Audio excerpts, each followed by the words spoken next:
gerçekten. İstanbul, çok özledim seni İstanbul. Sen başkasın İstanbul. Gerçekten yok, eşin benzerin yok. Ne çok özledik ya. Affedin beni ya.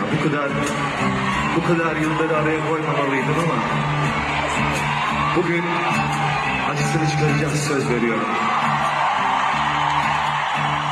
Hem de nasıl çıkaracağız o geçtiğimiz 6 yılın acısını fena çıkaracağız. Hazır mısınız benimle bir serüvene? Hazır mısınız bir yolculuğa benimle bu gece? Hazır mısınız? Siz kendinizi bana bırakın yeter, biliyorsunuz. Bakın neler olacak sonra. Başlayalım mesela.